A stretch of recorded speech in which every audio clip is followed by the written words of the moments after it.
If eyes are the windows to the soul, then the barred owls appear as though filled with sorrow for the fallen ones of the land. Looking into their large, dark, soulful eyes seems to stir up deep, heartfelt feelings. With a gaze unlike most other owls, it's no wonder so many admire this secretive and silent hunter of the forest. Let us get familiar with their incredible attributes, from what they look like and the crazy sounds they make to their westward takeover of the spotted owl. Enjoy! Whenever going in search of any bird, it's a good idea to get familiar with their range and if they are in your location. Birders in the US will see the barred owl in every state of the eastern half. They are also found in much of the Pacific Northwest, something that is relatively recent thanks to their range expansion into this area. In Canada, the barred can be found in every province, usually the more southern areas from Nova Scotia to British Columbia, and even a small section near the border of the Northwest Territories. They are non-migratory, which means they are resident birds, remaining in the breeding territory all year round. The habitat barred owls prefer is mostly mature mixed forests with large trees, often with water close by. Environments like this have higher diversity of prey, as well as plenty of large trees to watch from or nest in. This could be one big factor into why they prefer old woodlands. Swamps or streamsides are a favorite of theirs too. Loss of these habitats in some southern locations in the United States threaten their population, a testament to how important these lands are to the barred owls. Uplands, land that is above elevation where flooding typically happens, are places they live as well. Many species of trees may be present in their territory of choice, including oak, maple, beech, hemlock, aspen, white spruce, and many others. Getting familiar with these trees and the habitats the barred owl lives in can be helpful in directing you toward the right place, therefore saving time and energy.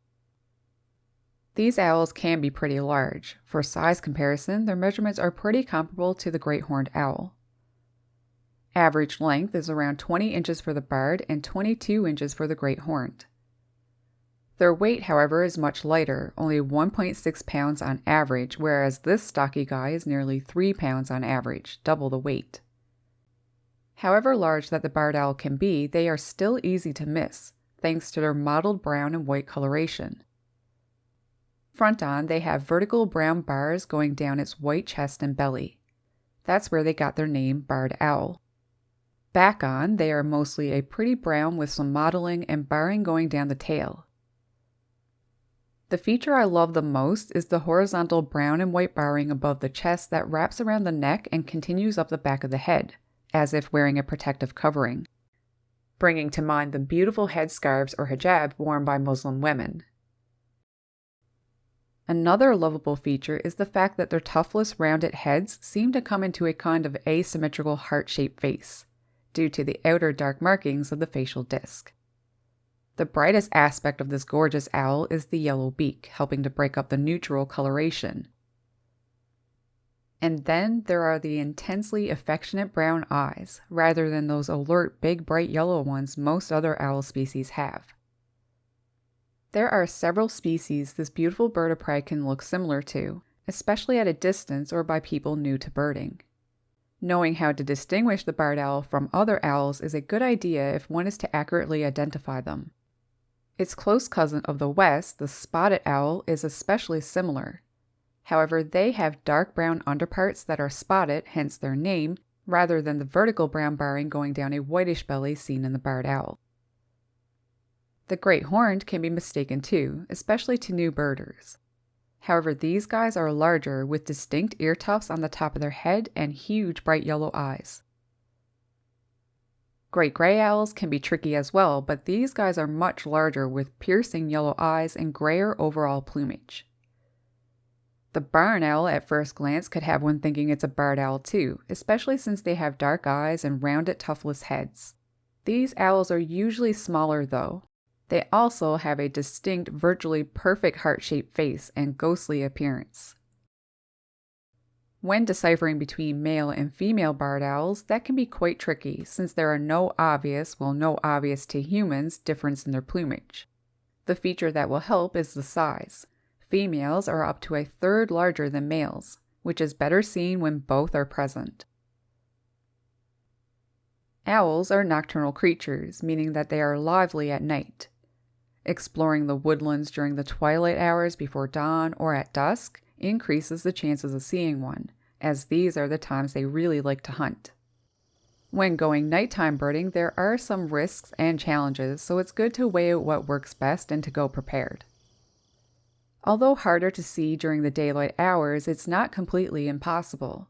Taking the time to scan the trees may reveal one roosting on a large branch, or in a natural tree cavity. Overcast conditions shouldn't be ruled out either, since they can be pretty active on darker days. The nesting season is another good time to see barred owls during the daytime, since they are much more active, having to hunt as much as they can to feed their babies. A helpful fact to know is that if there are great horned owls present, the likelihood of seeing barred owls is slim, as they avoid living close to them. This is due to the great horned owl's tendency to take barred owl eggs, nestlings, and even sometimes taking down an adult.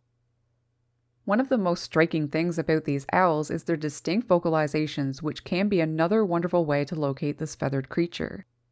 To be honest, you're probably more likely to hear one than to see it. They are known to be very vocal owls that make really loud calls which reverberate throughout the forest. The most familiar call is this one. The mnemonic people use to memorize it goes like this: Who cooks for you? Who cooks for you all? This favored call has given them another name, the hoot owl. Normally, it is given in a series of 8 or 9 notes ending in a period of silence as the caller listens for other barred owls to respond.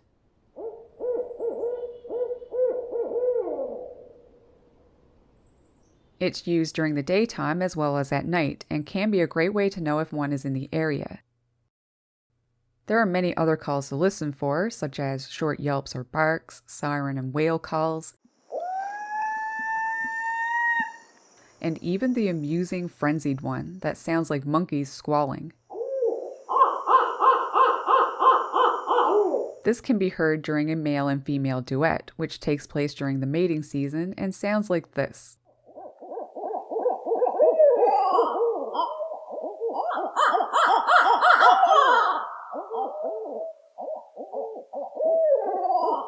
It's even possible to pick out who is male and who is female, with the former being much deeper and mellower.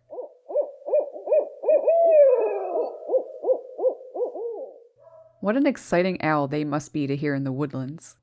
It's not just the calls of barred owls that can lead you to them, but the calls of other species. Many animals and birds are food to these guys, which means that should a barred owl be spotted sleeping or not, they are going to be met with a lot of hostility. This mobbing behavior can lead you to one. So make sure to listen for crows, jays, titmice, and any other birds aggressively alerting the whole forest to the presence of a barred owl.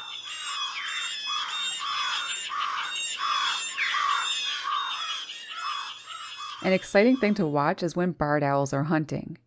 Mostly, they sit patiently waiting on a perch from above ground or water, using their sharp eyesight and acute sense of hearing to accurately locate prey. As with all owls, the most impressive is when they take flight to catch their food.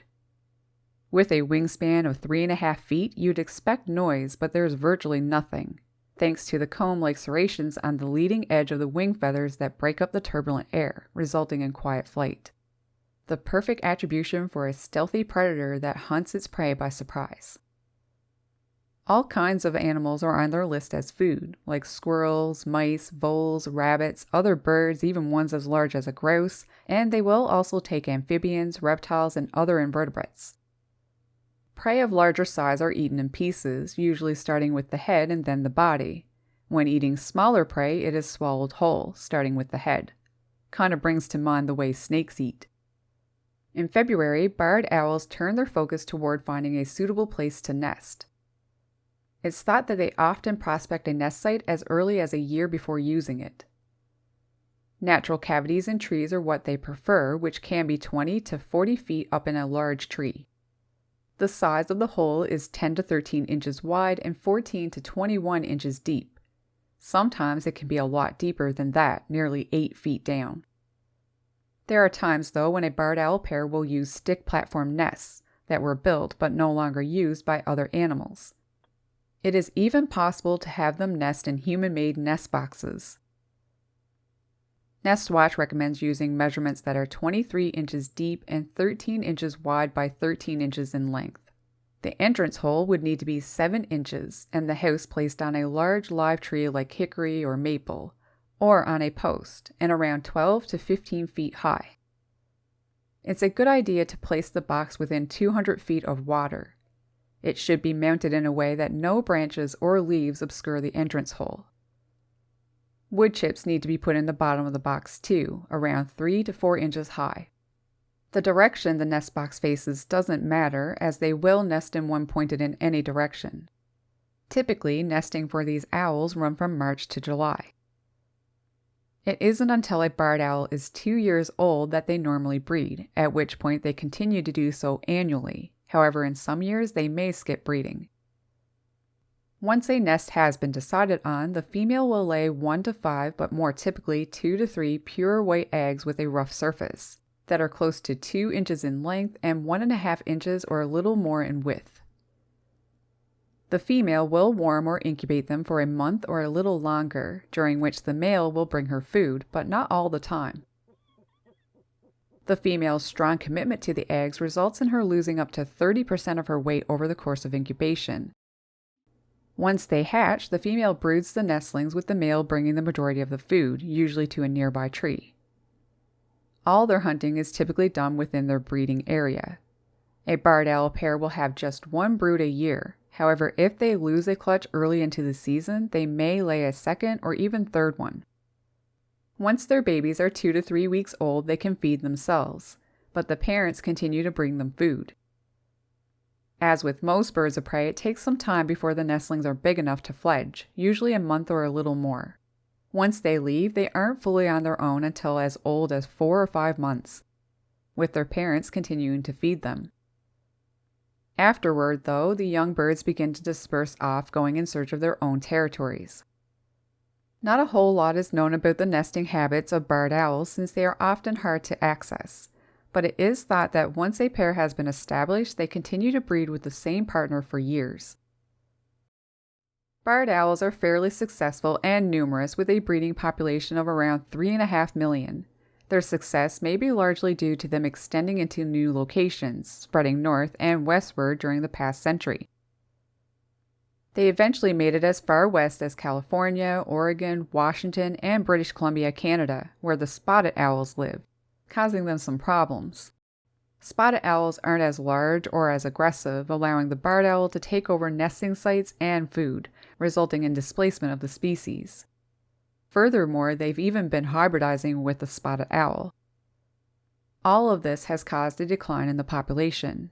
The major factor behind the range expansion of barred owls is thought to be fire suppression of forests, as well as trees being planted in the Great Plains.